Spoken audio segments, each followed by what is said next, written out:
I don't think I officially said this. Congrats on 100 years, you guys. That's a really big account. Yeah, I'll drink to 100 years. If, 100 years. Do we have confetti or an air horn or something? Yeah, if everyone wants to have a drink to 100 years. Wow.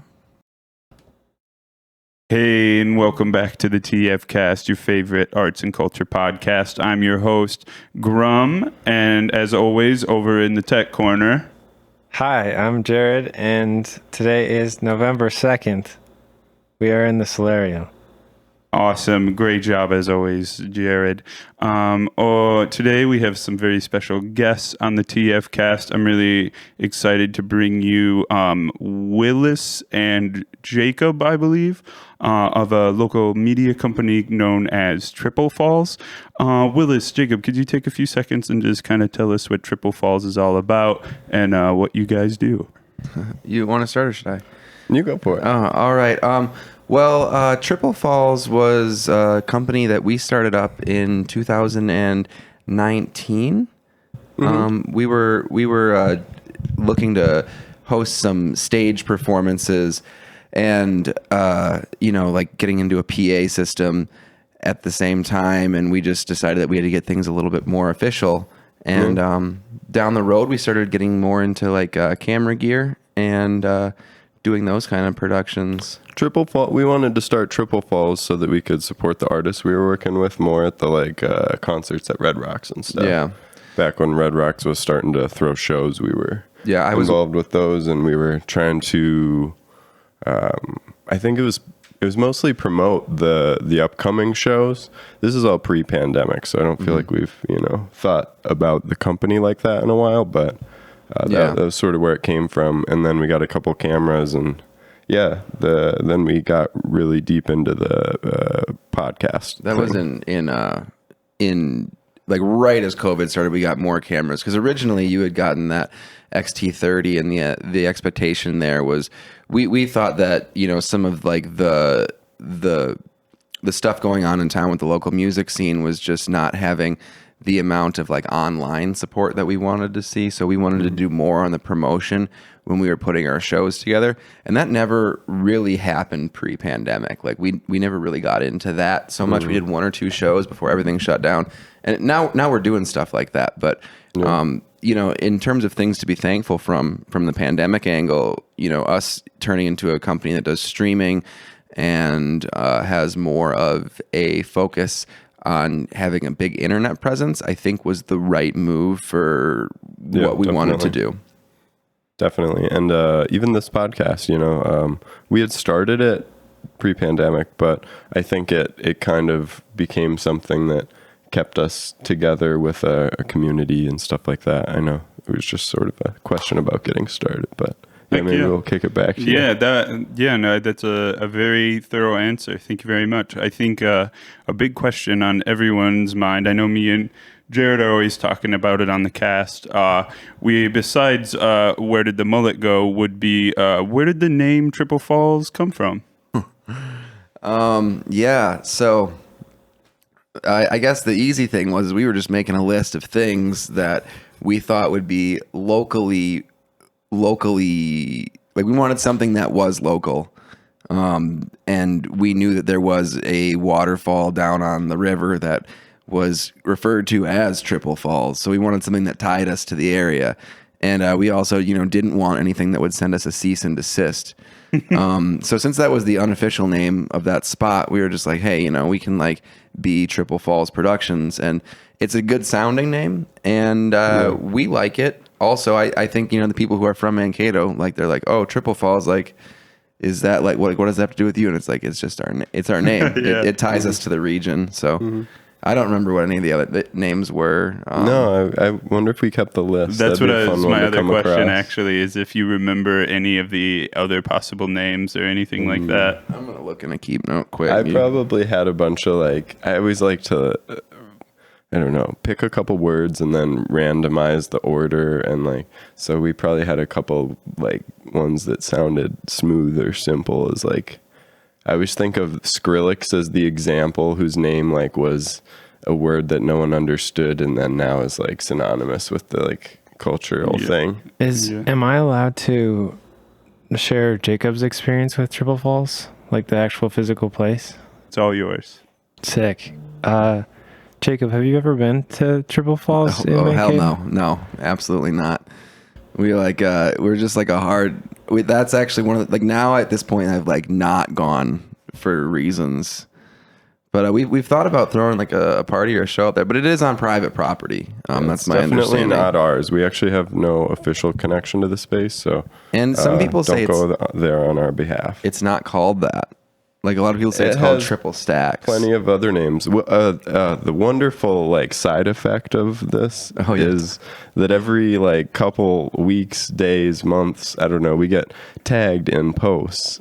Like around there's a specific spot, but sometimes it's all over the place. There's like one in North Carolina. Any waterfall anywhere that has like 3 things, they'll be like, Triple Falls, and we just get tagged in it. So so we have lots of waterfalls in our tagged photos on Facebook because people are just like, we're at Triple Falls, and sometimes they untag and retag, trying to fix it a bunch.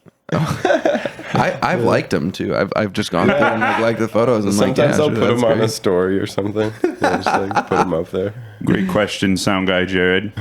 Excellent. So I kind of wanted to kind of put you guys in a mindset of kind of where you were at these times. So I have some time-stamped videos that I would like to show you guys, and then sort of talk about where your head was at, what like the company looked like at the time, and just kind of work our way forward. So the first video I wanted to show you was very first episode of the podcast, episode 1. Really handsome guy you had on there that time. Well, what do you remember? Before I show you the video, what do you remember about that very first podcast and the setup and how it was different from now? The setup conversation was, I think, about the viability of the podcast, and I had to be talked into the thing because I was like, originally we had a lot of different ideas what kind of podcast we were going to have, and like my thing was like, we got to point the camera at other people and have it be about the region. And Willis agreed, and like from there, I think we've been in lockstep on that. Mm-hmm. But I think I really wanted the project to exist, and then you really helped me shape it into something that was like a good fit for what our what we wanted to do. Yeah. Well, I got the spot ready. Here we go. One cool thing about being an instrumental band and not having a singer is we could bring in a sax player or a rapper or whoever and just kind of throw them on a song. Featured artist sort of thing. Well, long time ago I was in a band called Coitus Koi, and we had a couple people in town who, if we saw them like at the bar, they would come up and we had like songs we would play with them. God, I can't remember the name of the Where was that based out of? That was based out of here. It was with my friend Brandon, who used to be in Just Merlin with Pete Kloon, and then my friend Brody. Is that band still around? Yeah, we're actually trying to book with them. So that is video evidence of the day I made my first tweet and never tweeted again because 2 people told me, "Hey, you should have a Twitter account," and so I made one and tweeted, and then it's still that one tweet out there. I think the biggest difference I remember from that day is like from just the one microphone. First of all, for sure, boundary microphone on the floor. Our idea of what was acceptable has evolved a long way. But honestly, I don't think it matters that much. Well, it's really interesting too. Like we when we started, we had 58s. So these are just 58s, and we had these in our kit already, and we didn't think that they were adequate podcast mics. Yeah. So we because we've seen people use the more expensive ones. Yeah, like a 7B. And then we just started, and they've been great, and like they've been aided by some of the other tools. Like we don't need to get into it right quite this early, but it does help, and you can still use just a basic microphone without having to go crazy. Even though we've probably explored other areas like video, a little harder. Yep. There's a forbidden phrase involving how many bits a recording uses that we're not allowed to say on the podcast. Mm-hmm. Yeah. And that's what Willis was avoiding saying just now. Yeah, I remember being pretty dang excited at the prospect of it. Even back then, I was like trying to get in on whatever you guys had going on. So it was pretty exciting to have that. And I had just made that banana page. Yeah, and so we were talking dead, about that. It? Yeah, oh yeah, that's very long dead. And we were just about to have that show to raise money for Heart to Gold because they're van rated. Yeah, so yeah, it was pretty cool to look back on that and see how different it sounded and it looked. It was one camera, right? Yeah, I think we just had the XT. Just for reference, right now we have 1, 2, 3, 4. And a GoPro all set up. Yeah. It's still scrappy, but it's really fun. We've enjoyed the evolution of it, and it's getting pretty. Yeah, it's pretty cool.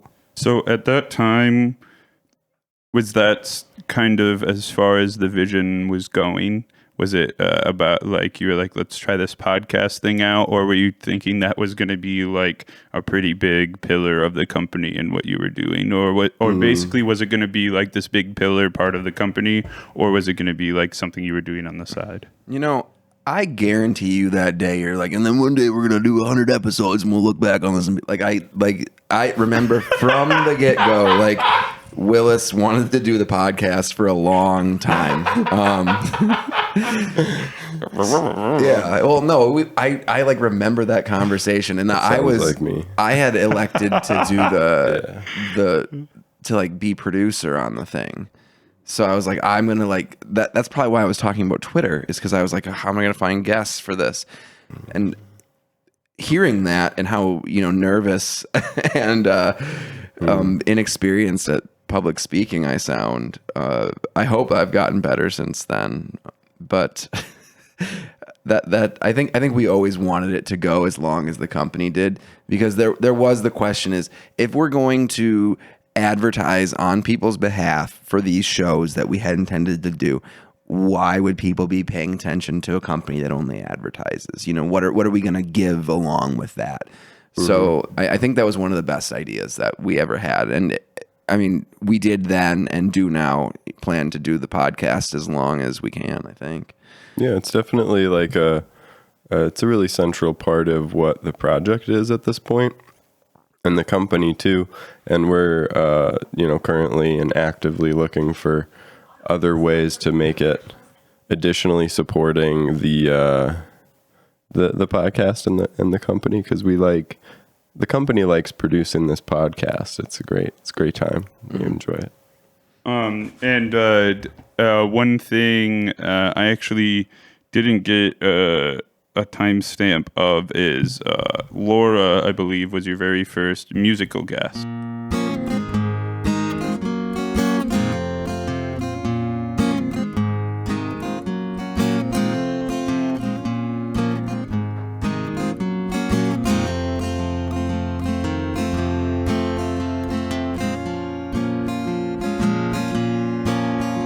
I'm falling into the deep. I'm falling, baby,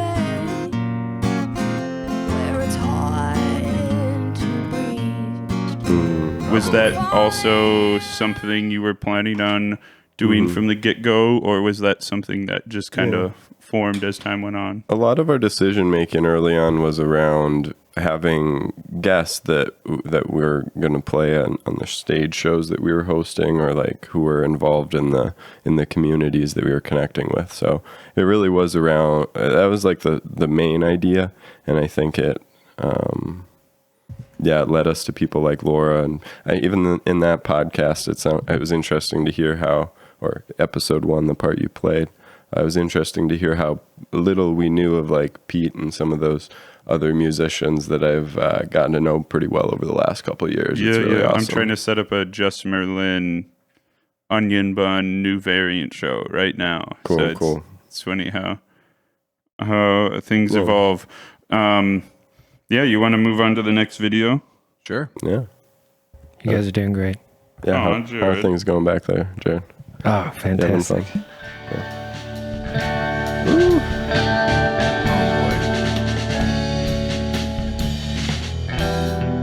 And there's a distinct reason besides how cute the guitar player is that I picked this video. Yeah, these people are notoriously hard to deal with.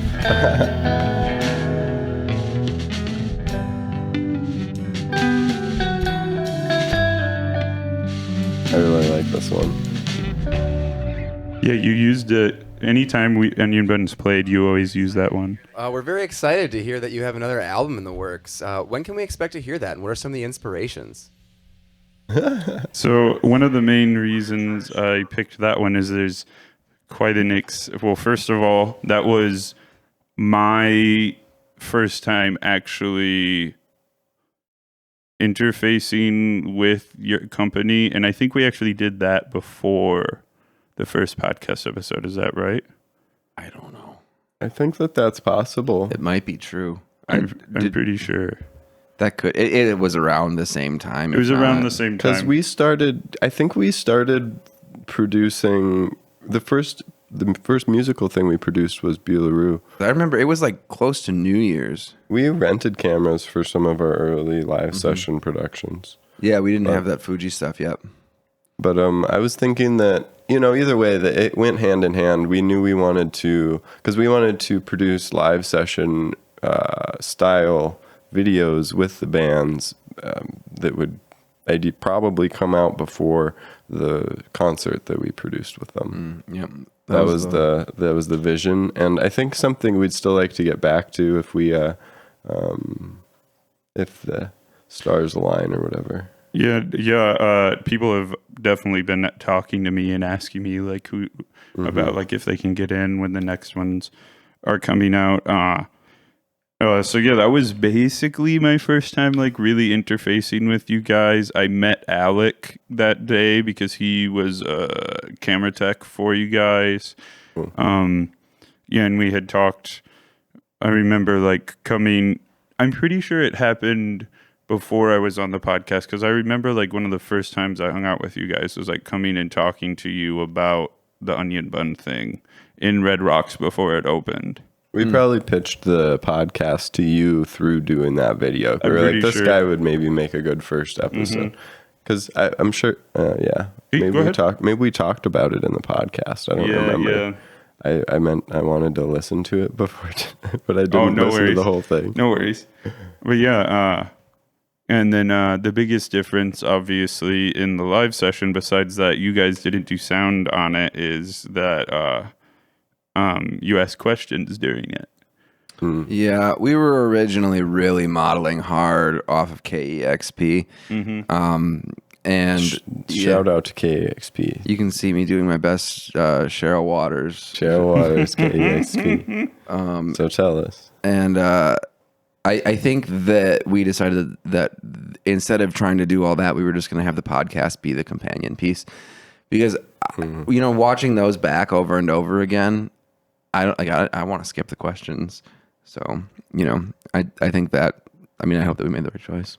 But I like the way it's gone, because we have for all of the live sessions that we have done, there is a companion piece. Yeah, that's what I was just about to say. You could just watch the companion podcast and get to know most of what you would need to know. Those should probably be better labeled, like cross-linked. Oofed. Yeah, it was really fun. It was, again, really cool to even be asked by like this up and coming thing. And we had like nothing recorded at that time. That was like the first attempt of ours at trying to do something like that.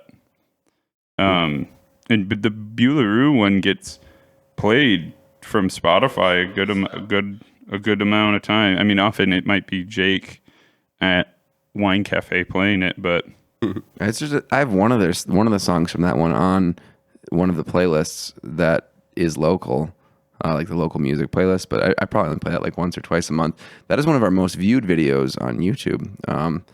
It's extremely famous, which is also cool because the most recent gig we did, which me and Willis are really proud of how that gig went, was Bularoo.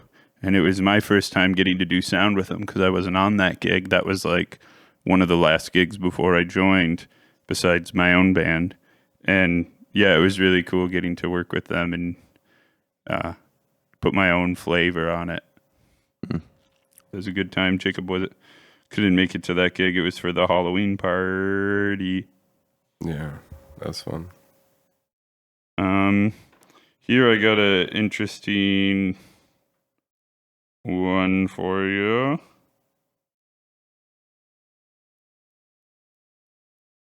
Episode 37 of the cast. Which is also an interesting precursor because the subject of this cast is actually the first gig I did with you guys after I was an official employee of Triple Falls. But this is before that time, episode 37. Okay. Hello and welcome to this week's episode of the TF Cast. Today with us we have Jared Williamson. Sorry. Yeah, no worries. Smile Bro. Stage name Smile Bro. Musical project Smile Bro. Quite a few albums under Smile Look at Bro. that clown. Tell us a little bit about. Yeah, so Smile Bro, I guess if 37 I pull it all the way and back, like the name came from 80. when I was in high school. 80, I had what my was gamer your- I think it's tag as my 89. Twitter. 89, Sounds- 37 and 89. 89. Then, Cool. like, I was like one of the early people on Twitter for my age. I was probably like, I think I was like 10 or something. And then other people started getting Twitter, and I was like, oh no, like my gamer tag is not the move. So then I was like desperately trying to find other names, and there was a song called People Should Smile More by Newton Faulkner. And for some reason that inspired me to just be like, I don't even know. Like, it just sounds so corny, but just like, it was like, oh, smile, bro. Like, if you smile every day or whatever, it's supposed to make your day Yeah. better. But So, how long did you know Jared for? Yeah, so you might recognize the person from that video as Jared, the TF Cast official sound and video guy. that's been here the whole time. Yeah, shout out to him. It's me and him every week holding it down. Yeah. 100 episodes. Yeah, and just like I don't think I officially said this. Congrats on 100 years, you guys. That's a really big 100 account. years. Yeah, Appreciate I'll drink to 100 years if. Do we have years. confetti or an air horn or something? Yeah, if everyone wants to have a drink to 100 years. Wow. But That seems wasteful. I would almost say that Jared is like an unofficial, basically official member of Triple Falls. He's in the accounting software. If we were able to like give out honorary degrees, Yeah. I would give Jared one. Jared I don't know what it would be Williamson. in, And then but- on it says in the accounting software. He's in there as a contractor. There's 1099 out of that guy. There's only 3 falls, though, so I'm trying to figure out what I am. Am I the creek? Am I the river? Yeah, this is The parking spot? I would give you Crick if you're okay with that. I'd be honored. We've before had someone go, "Oh, Triple Falls, I get it," and then point at all three of us. Yeah. Like, I get it. It's Triple Falls. Yeah. 1, 2, 3. Dan Yeah, always people says- always think they know what's going on. Yeah. Just in general. Yeah, people always think they know what's going. So how long did you know Jared at the time of that first podcast? I'm pretty sure you met him through DJing, right? No, meeting Jared was cool too. Like, and it was a Triple Falls project. It was a synth meet we were hosting, which was an early. That was an early project. That was pre Triple Falls, right? Yeah, no, we were doing synth meet before. Like, that was like one of the things. Like, wouldn't it be cooler if synth meet would be cooler if we had more stuff? We Do thought you have a Mankato upcoming would be one? cooler if there was a I don't synth have a meet. date on one right now. Okay, keep going. We thought Mankato would be cooler if there was a meetup with synth nerds in it, and so we created one. And then, like number 2 or 3, or maybe I don't know, Jared found out and showed up to check it out, and we've known each other ever since in some capacity. Is that how you met AP as well, DJ Luster? I caught him dropping music into the Mankato Musicians Facebook page, and then hit him up about a DJ set for the Sunday Fun Day. Oh, cool. Wow. Did you two know each other before that, Jared? You and Andrew? Or did you meet No, through we that? met at Sunday Fun Day. Oh, I had wow. never met him before, so I never made that connection. yeah. And honestly, like, we were roommates, but like, we always talk about this. Like, our first impression of each other was not how we like kind of ended up as friends, because we're like so tight now and main collaborators. The reason I found out about Synthmeet was because I took a piano course at MSU, and the piano teacher was a Gadberry. I was like, how do I meet other people who are cool? And he threw me to you guys. So that's my story. Yeah, by the time he'd heard about it, it was totally not underground anymore and totally mainstream. Yeah, there was like 400 people divided by 400. We're at that one. Or 100, sorry. Yeah. Yeah, it's probably like 5 or 6 people at that synth meet. It was a great time for Yeah, people it with was synthesizers. fantastic. It's grown by 1 since then. Yeah. We've had some synth meets with a baker's dozen. Yeah. We've hit a baker's dozen. That's been a really, really cool event. I think we've got one coming up in probably within the next month, maybe. Heck yeah. I don't know. We'll try and get a date on it. And was it pretty much at that point that you booked the music video shoot that we did? Yeah. What? Yes. What are we talking about? I Man, do not remember the we need to first Smile, bro. Music video It shoot. was my first gig. Oh no, that was so much 2 later, years years after. Yeah, Jared. Because Oh, sorry, I'm this would talking have been about at the Red T- Rocks. I'm talking about the podcast episode. No, we waited for Jared for a while. Yeah, that was a project launch. Or Yeah, something. it was, I think, Chameleon Sheep. Okay. I think it was Love, Fear, and Peace Throughout. Are we talking about the music video? No, we're No, talking about the first podcast. Oh, yeah, that was Chameleon She. Uncomfortable, actually. Sorry. Yeah, too Dude's many. got a discography Like this thick. like the menu at Tokyo. Heck yeah. You want to keep Sure. we keep rolling on. So this next one was my first sound gig I did with you guys, but I wasn't actually a member of Triple Falls. I was actually one of the performers on this particular gig.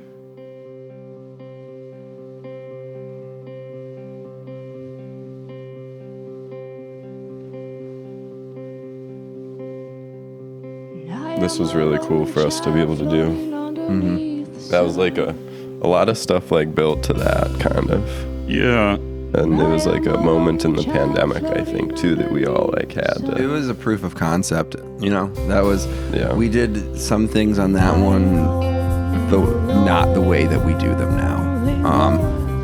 That's true. So It was big.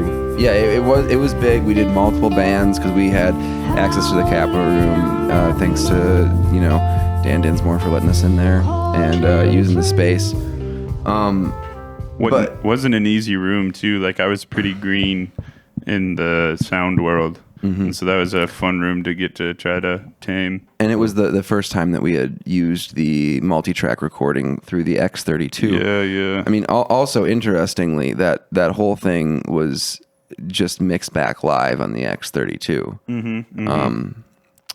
So like that is not how we've done things since we've taken it and exported it and, you know, had you rework them in a DAW.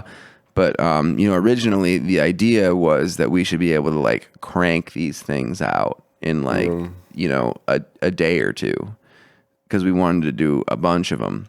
I think we've always sort of thought of it being a space that we could host people at and like have bands come visit and record a set. But yeah, since like we haven't had the access to a stage in that way, speed has not been the primary concern. But, you know, if it were, because, you know, one of our big aspirations is for a venue. You know, I don't like putting that out there without, you know, without saying that like we obviously don't have space or anything like that right now, but it is something that we talk about all the time.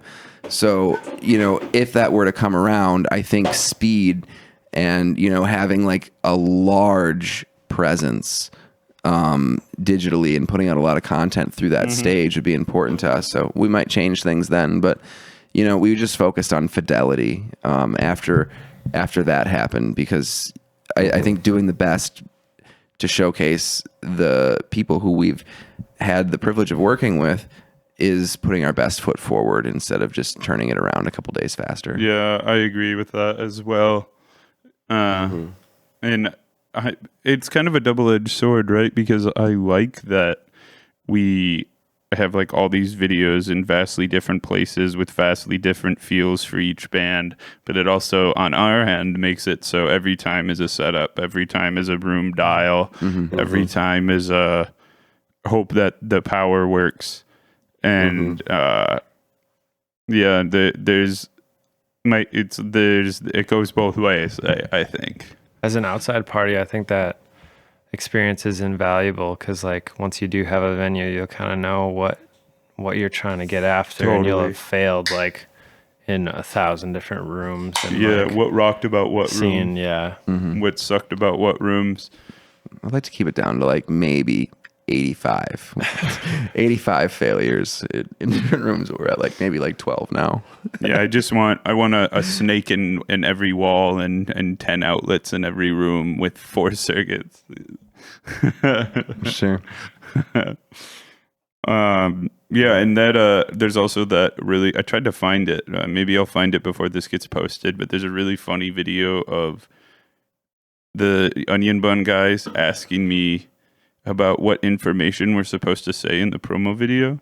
And before I can say a single word, they just start doing the promo video. So they keep saying the wrong information and I'm correcting them throughout the whole time. And it's like, why did you even ask me what the info is? Yeah, that is a good one. I love it. It's such a great representation of our band in motion. I remember going over to Willis's house when we were hanging out at his old spot, and I kept seeing like Onion Bun stickers, and it was probably the only local bands that I like wildly knew of, just because they were mentioning it so often. So it was cool to see you jump on and rock out with them like that. I was gonna say I was very excited about Onion Bun, as well as like that band Onion Bun and Cicada Killer as well, because at the time, and for most of my interest in music, a big part of my listenership has been in like post rock, ambient, shoegaze, that kind of stuff. And that's the rock that stayed with me when I, went more towards electronic music and like weirder classical stuff and piano music and stuff like that. So knowing that there was any of that here in Mankato, and then also having them be bands that I like, because I am picky in those genres. So like, there's 2, and there are 2 that I like. That was just like, to me, I was like, well, the louder we make this, the more likelihood that there'll be 3, 4, 5, or 6. Because that's just how a scene works. Yep. So I was really pushing forward. I really wanted the Cicada Killer video for a very long time. Before pandemic, we were like down in their practice space doing little recordings with them. They were just trying to get us to come down there and hang out and listen. And we were all about it. We were trying to get that, and we were just waiting for them to give us a thumbs up for when they felt like they were in the form that they wanted to be represented on camera, which it ended up taking. We wanted that video for 2.5 years. So I'm glad we got it. I love it. Turned out awesome. And also like Chucky plays those recordings all the time. And they share that video all the time when they got shows going on. So that I feel like that was a really well executed project. Glad for I was so excited about that. I'm just totally glad. It is also really wonderful to get into the local music here, and there's so much of it. Like even like not everything is going to be your favorite all the time, but you could subsist on the music of Southern Minnesota and have a great deal of diversity in what you get to listen to, and it's just really good. But it's it's the process of diving into that catalog, and that's one of the great things that has been for me working at Triple Falls is, when I'm looking for podcast guests, I just have to like find a project and see if it's someone that we want to host. Looking for upcoming events is generally how that happens. Yeah, I think we talk about all the time how like you guys thought for sure you would run out of guests at way quicker speed. Yeah. And now I just don't think it's ever going to happen. I think there will always be. I mean, there's guests that need to repeat on account of what they do. Yep. But also I don't. The kids are all right. They're doing cool stuff. There's gonna be, now we have an all ages venue, so there should be 10,000 bands tomorrow. Send me an email. Send me an email. Alrighty. Well, let's keep going. So this is episode 58. I had technically done one other podcast with you since I had started working with you, but it was episode 57, Sweet Haven Tonics, which is a great episode, but I was basically uninvolved with it. You guys had Chris on the mic demonstrating the cocktails, and then you guys were trying them, and that was like my first one. But then the next guest canceled, so we had to play. Familiar? Can you? Well, actually, we have a great example of an early work that you did a while ago. Yeah. Why don't I'll bring it up. I just own this painting. This is just all happenstance. Yeah, this one is this upright? Yep, Yes, it is upright. Is it visible on the video? Good, cool. Behold the work of Jake Dickinson. You can actually buy this from me for $60,000. That's how these things work. $10,000 increase. But yeah, there we go. I really liked that one. I haven't seen, I don't know if it's representative of your entire body of work, but today we're here mostly to talk about like the lifestyle and work of an artist, or that's what you kind of cue the conversation up as being about. Like, lay out some of your thoughts for us. Well, it's kind of been an interesting journey. But yeah, what happened was we had a different guest. I had just started with the company and they canceled. So we hit up Jake and he was down. And that was particularly cool because Jake's been one of my favorite local artists since we were kids. I've known him since high school and always liked his work. Always thought it had like a distinct vision and appeal to me. And then we even ended up inviting him to sell works at our and display works at our party, which was a real good time. Yeah, that's Jake Dickinson, by the way. Yeah, I don't know if it's Dickinson. confusing because there's someone sometimes gets called Jake on this podcast. Yes. So Jake Dickinson, Robert, I believe is his legal name. But yeah, that was a cool podcast, and I think I felt pretty cool, like saving the day with the guest, with like a guy I'd liked for a really long time. Yeah, it was great. I mean, it's been cool to be able to chat with the music. I think in a spot like Mankato, we get to be a little bit more generalists in this sense than we might in a more focused area where we can have visual artists and musicians and business owners and kind of just be local, but do a pretty wide range of different. Yeah, it's like none of the scenes are big enough to support themselves, so that can be seen as a negative, but it also has a positive effect of like all of the scenes melding together and like rubbing each other back. Like I feel like the art and music scene in this town is one and the same. Totally. I don't know how to describe that exactly, but when I go to shows, everyone there to me seems like an artist for the most part. Agreed. I think that's one of the things I like about it too, is that it's like that, and that Triple Falls has a bit of a home kind of being in that space as well. Yeah, we're just down to help, down to have a goofy time, or down to have a serious, let's make some cool stuff happen time. Yeah, that's been a lot of what it is. It's been a really It's been driven by those things. That's like, what if there was a group of people who knew what synthesizers were, or what if we just played DJ music on the patio for 5 hours? I would say most of those events have been almost like more artist networking events than like, learning about new synths or like showing up for like a Sunday fun day DJ set. It was more about like show up and hang out with the other artists and like have fun. Yeah, I agree with that. All right. This is episode 70. You, a keen listener probably won't notice a difference, but someone who often views the video version of our podcast and is right now will probably notice a keen difference in this podcast from any other. Hello and welcome back to the TF Cast. This is January 19th. Today with us, we have Miss Avocado and Wanda Gog drag me with a spoon to talk with us about their upcoming events and all things drag.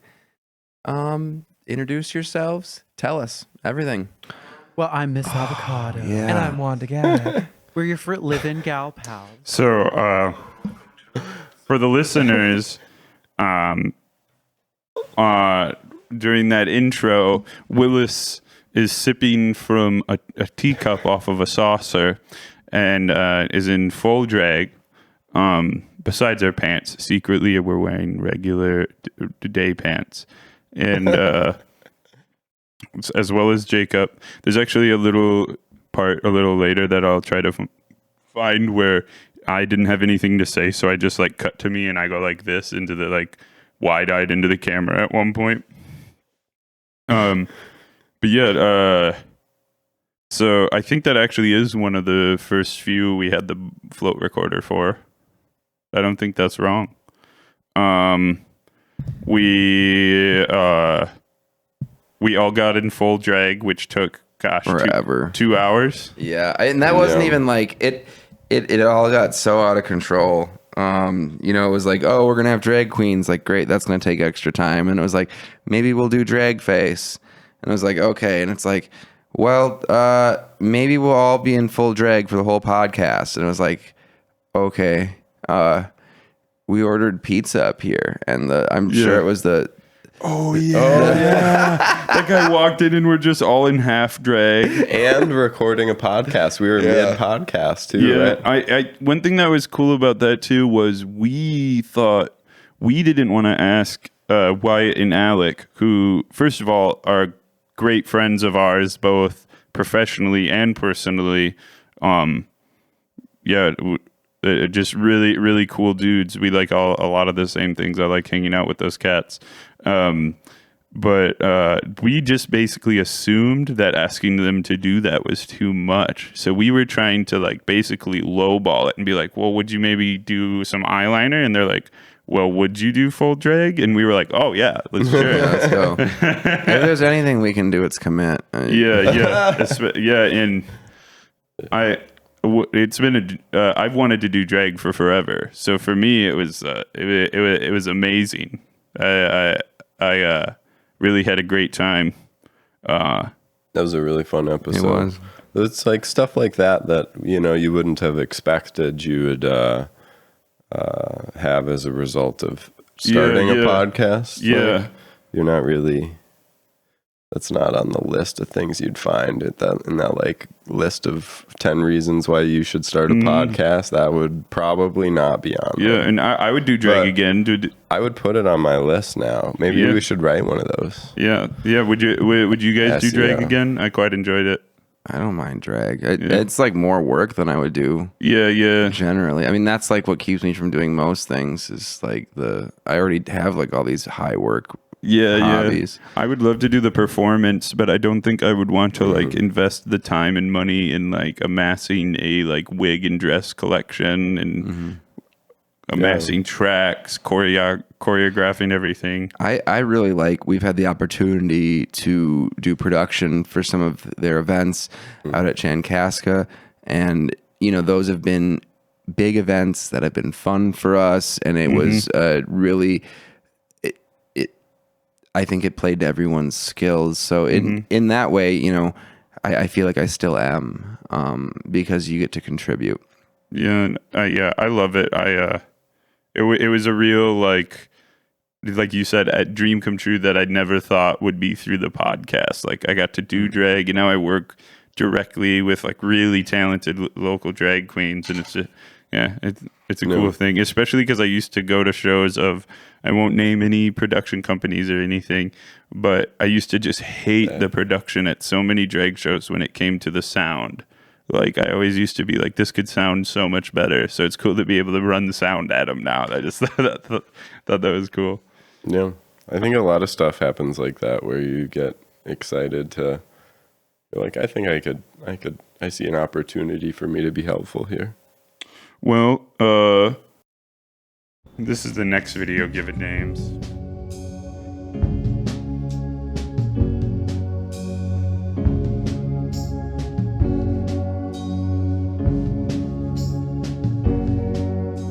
We'll keep you quiet, listen.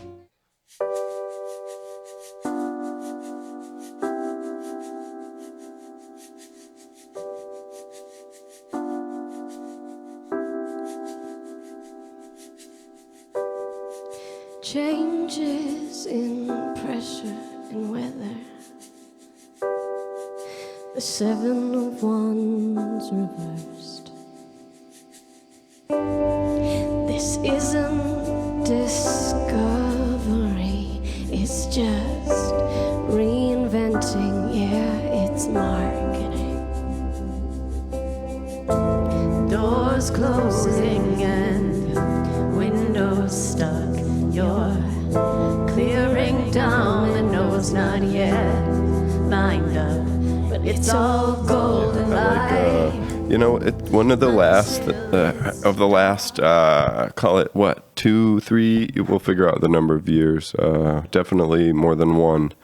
We've had friend and collaborator of Triple Falls, Colin Scharf, putting together a really cool like record label with a bunch of awesome projects and giving like stage time and some local cred to a bunch of really, really cool artists. Yeah, and I'll also say he's really, as a amateur sound tech, he really tossed me gigs like before I was ready, regardless of if it was needed or what it was.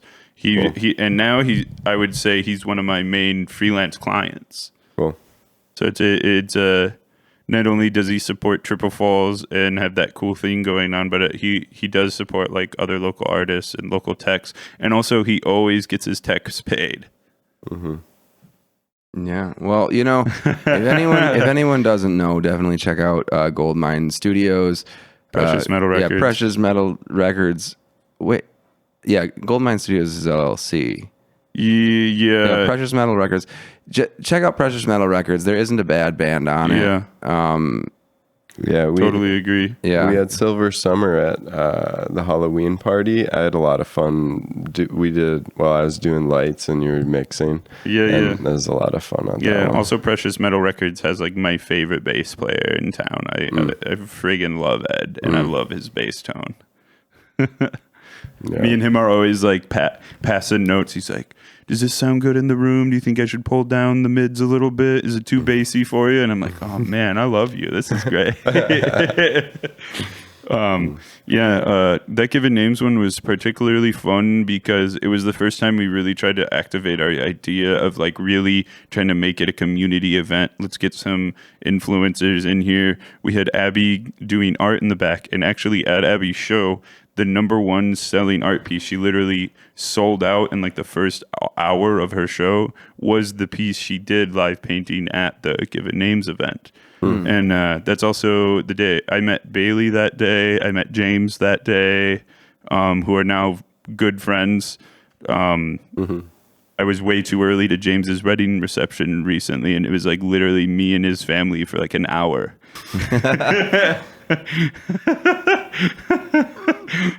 They didn't get the memo that I show up early to everything, so I was literally like there like 15 minutes before you were supposed to be, and then the next person didn't show up till like 15 minutes after.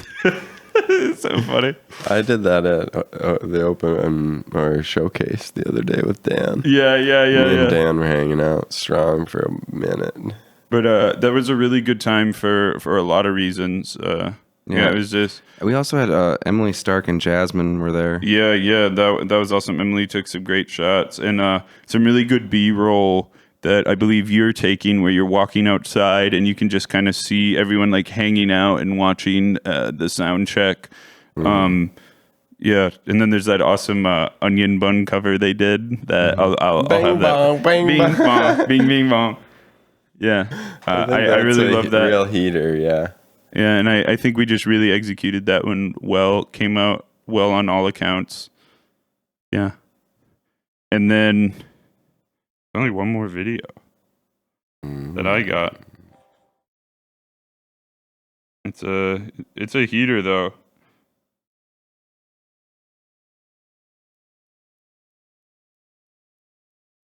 You guys are doing great. Oh Thanks. my gosh. It's so nice finally having a supportive sound guy instead of the usual guy. I thought I was the usual guy. We've been doing this Yeah. It turns out that the interdimensional object that Oh, crashed hey, into the this is backyard very wants recent. the beavers.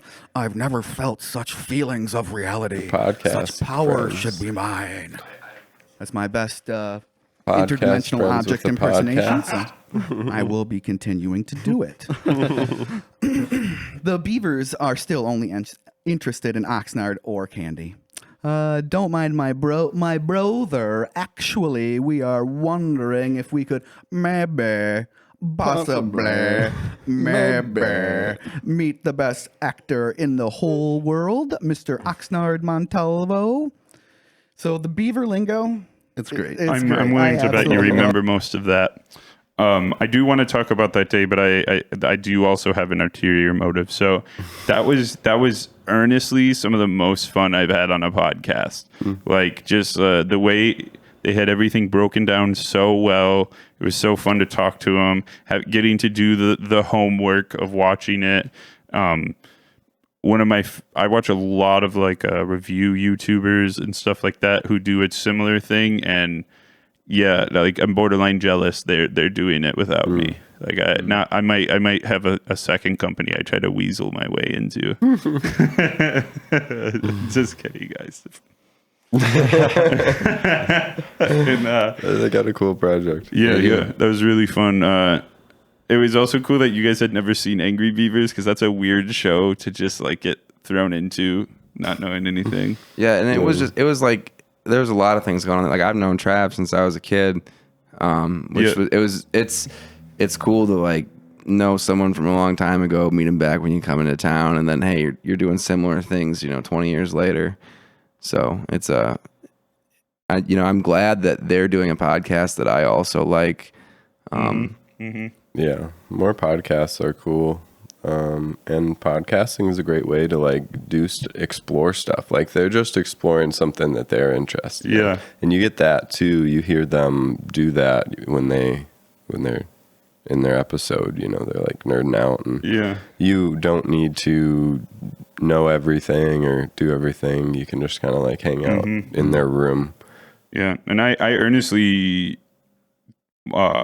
consume that kind of content all the time. I love doing that, and I also just like love watching like bad cartoons and old stuff with a friend and just like tearing it apart. Even though it's like I've had people think I like don't like the thing they're showing me, because I'm like, and I'm like, no, I love this. Like, no, I'm not. I'm not shitting on it at all. I think it's just fun to like find the weird stuff in it.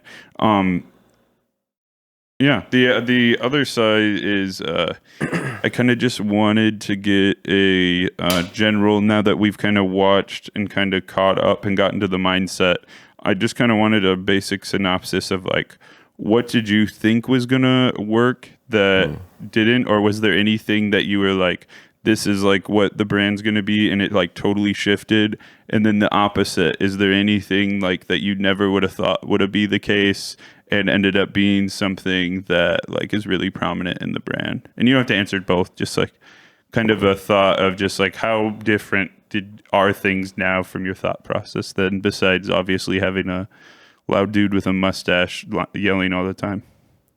I don't actually think the initial vision has changed that much. More that has changed is how we've gone about it. Because it has always been regional, and one of the big things for us has always been, or at least for me, is a lot of times we have people on here who aren't project based. Sometimes we have people who are just someone who's had been in like the Mankato news funnel for a little while, and we bring people on here to like speak their piece, and it's nearly exhaustive sometimes to just like hear the whole story. A lot of times on the Facebook news feed or on the cable television, you get the 2 to 3 minute sweetened condensed version, and here we're in it for just talking it out. And it has always been a program, or at least I hope it's always been a program that's about listening and responding to what other people in this community are putting out for us. We consider ourselves to be, we're making a show for other people like us who aren't doing the same thing. The people in this community who are wanting Mankato to have a strong art scene and are wondering like what's coming up next. So we try and fill it, and by absolutely no means do we even get close to covering everything. And there's so much that we don't even know about. I know that now I knew that after 50 episodes, but I know it even better now at 100, where that there's just the amount of stuff that's going on here it's so much bigger than you could spend your lifetime, digging on it. I don't think I could have ever put it better myself. Willis, do you have anything to add? No, love it. I'll toss it to you then with, is there any unexpected benefits or negatives either of the starting this podcast or the brand in general? No, well, the unexpected thing that happened, I think, was the 2020 March, through 2020, I think that having the podcast gave our whole collaboration, our company, Triple Falls, it gave it like strength rather than just wiped it out entirely. Like, I think that when that happened, we stripped everything away except for the podcast, and we just focused there. And then that led us to where we are now. So when I think about like what was unexpected, I think it was that the unexpected happened, or like the normal thing that we'd planned for was rendered impossible, and that like thing that we thought was maybe a shot in the dark or would be cute or helpful or fun became the only thing. That we were so well received, honestly. Yeah. I wouldn't I wouldn't want to say that I don't understand why, because I would hope anyone who listens to the program knows that we care. But it has been really heartening. Like, I can't tell you how many times I have encountered someone who has watched the podcast and talked to me about it and has a better memory than I do. Yeah, same here. I'm like, same here. Oh no, and it's amazing to hear that, like someone telling me like, hey, I learned something about someone, or like I found this artist or went to this thing or did this because of you, and I like that. And like hearing that, to me, I guess that was the unexpected thing, because you don't always check like where you're at when you're doing it. But knowing that we put these things out and that there are people in this community who listen to them and enjoy them, I am so thankful for that anyone like the people who support us. I didn't come into this thinking that was guaranteed or it was owed to me. Yep. Totally. I think the greatest thing and the most unexpected thing for me was when I started. I kind of expected to just be like kind of running around with a camera doing some vlogging and then have like access to a PA and be doing sound. But it really was more than that. It ended up being like a brand with like two people who like really wanted to push things forward, try new things, kind of go after whatever we were looking at going after. And the craziest thing is when, like you said, when someone's like, oh, I'm here because Triple Falls had it on their podcast, or like I learned about this because of Triple Falls, like, or even if like putting it out gets like $1 spent at your store, or like if putting out our podcast for Patty got even one person to go to Sidetracks and use it, like that means a million times more to me than like someone recognized me, or like if we got paid on some ads for our content, even though obviously that's like something we would want, just like knowing that even the smallest like community effect, I think is what. Yeah. Well, and that's another thing. Like there is some degree of like scalability that we have to confront, because we are so regional. Like we don't have endless. We can't just attack the whole world. So a lot of it has to do with us building strong relationships into the community. Yep. And doing that like event production, audio, video, and those other kinds of work. So yeah, that stuff means the world to us. Yeah Shout out to y'all. You mind if I tangent with some questions? Sure. Sick. All right. What I'm curious, in like 100 episodes, that's a lot of personal encounters you can have with a lot of different people. And I imagine getting into a podcast is somewhat scary because of your social anxieties or whatever that could be. What have been like some of your most embarrassing moments that you can recall from these 100 episodes? And what are some of your like most fond moments from the first 100? Oh, I got an embarrassing one right away. I like my now good friend Sherry came on the podcast, and I repeatedly butchered her name into the microphone. Like with like, I don't even know how I did it as many times as I did. And it like I feel I was embarrassed. I'm not embarrassed about it anymore. We joke about it. But I remember being embarrassed in that moment. I feel like sometimes those encounters with people can kind of grow like a stronger bond if you do make it past the like uncomfortable situation that you face together. I think some of my fondest memories are getting to do drag. When Willis told the owner of Mecca that she totally looks regular. That was really funny. I'll always remember that. It was so funny. No, you totally look regular. And she just looked at you like, what the hell does regular mean?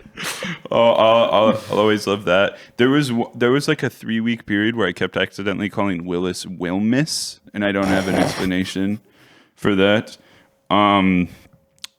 There's like very little like embarrassing stuff that I remember. I'm sure it's happened. We've had a couple go out with color issues that were out long enough where we didn't bring them back. I think Dan Bakula's funny colored. This whole project's been a wonderful learning experience. So we've whether it's like mildly embarrassing social situations which we've encountered to like I don't know, embarrassing content or something. We've had to drop a lot of our concerns about those things, I think, too. And Jacob and I respect Jacob a lot for his participation in this theme, have sort of committed to just showing up and like sitting down with folks and making it happen. And like, I think that's served us very well in this. And it's kind of how we are too. So yeah, a lot of it is like, there's only like a lot of these projects you can look into, like people fill out a screener for us. We look it over, we go, like I look at what their presence is online, but a lot of times it's difficult to know. You can't like find an encyclopedic version of what they've all done. So it is about listening to people tell us about their projects, and so you can't know more than you do. So a lot of times we're running and gunning on here, just trying to keep up with what the guests are saying. And that I think that's good, because sometimes also like the guests find out what they want to say at the same time, because we have a lot of people who are having their first podcast experience, or even first interaction with any sort of media of any kind. Yeah, and it's not intimidating at this point. I think it was probably a little more simple at first with the one camera. Mine was a mic on the floor. You were like, I can handle this. Yeah, and the laptop froze. Now we got like some studio lights blasting in people's face. And a new laptop. You got one more question, Jared, and then I'm gonna probably sign off, and then I have a surprise for Jacob. Okay. Let me take 10 seconds and think about the best question that I can fondle up. Just really fondle around in that head of yours. Really just get deep in the creases. Shake it like a can of paint. I think I'm fondling so hard that there's nothing. But my question is, 100 episodes is a lot of time to put towards something, and it's actually a good dedication to an idea or a craft.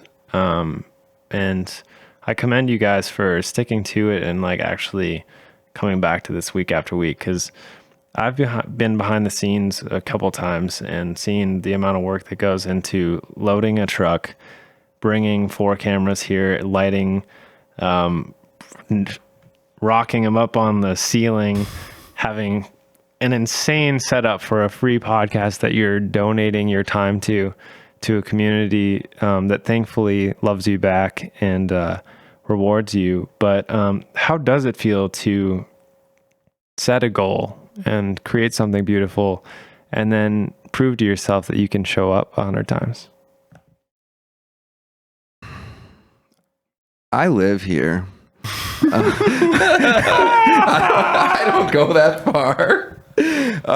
But I mean, it feels good. I mean, like it doesn't normally stress me out, but it has before. I won't say that. Like, I love this. Like, this is my favorite way to have a conversation. That is all I can say. Like, I absolutely love sitting down here and like being like, hey, we're gonna have a serious chat about what you do.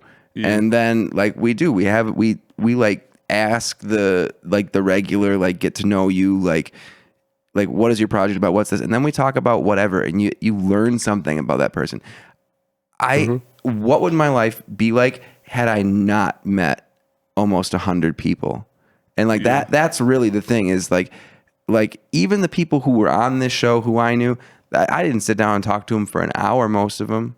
I mean, like, I met 100 people. And I think that's what pushes me to keep doing it the most, is because like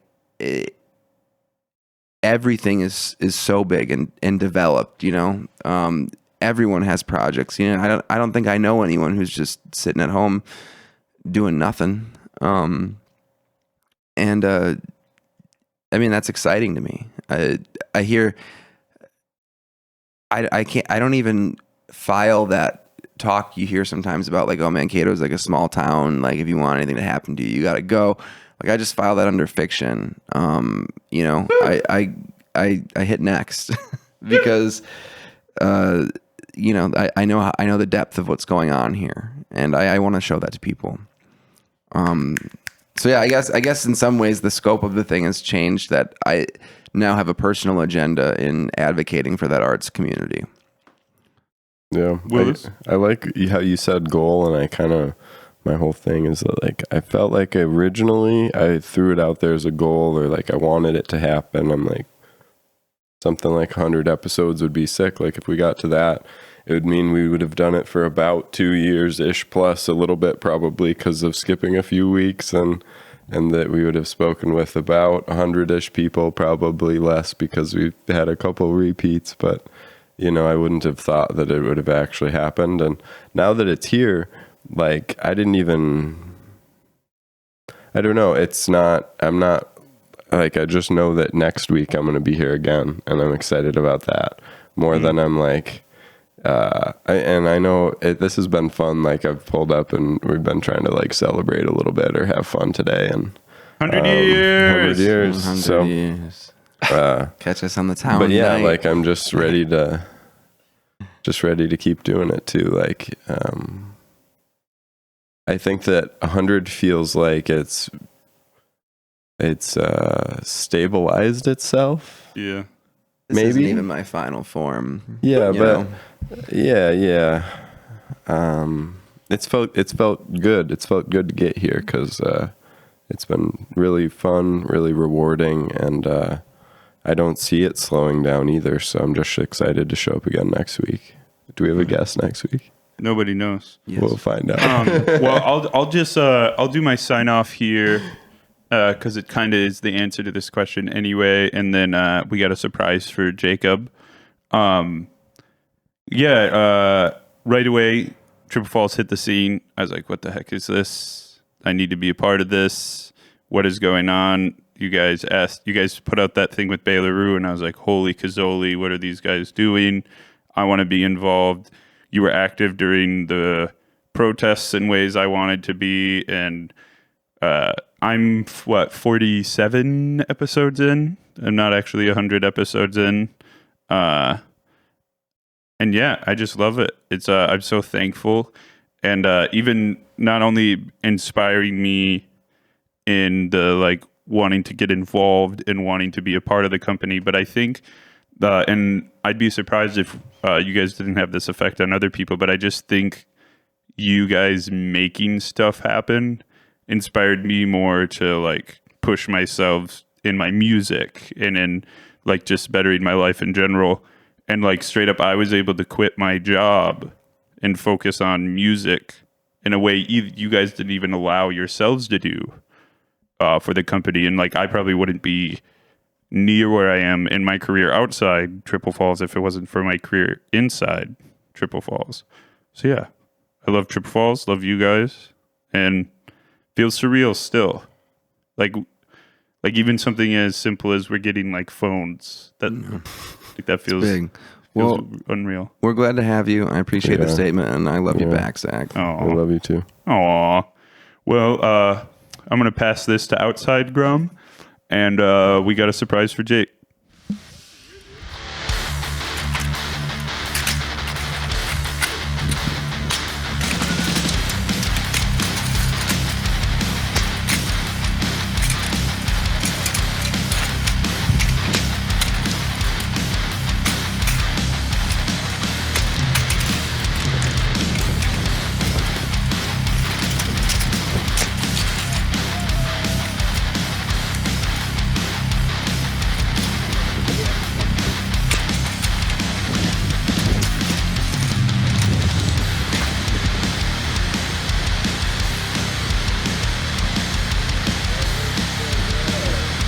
Well, I take it back. I can destroy a card. Man, I'll never deny your ability to destroy a card again.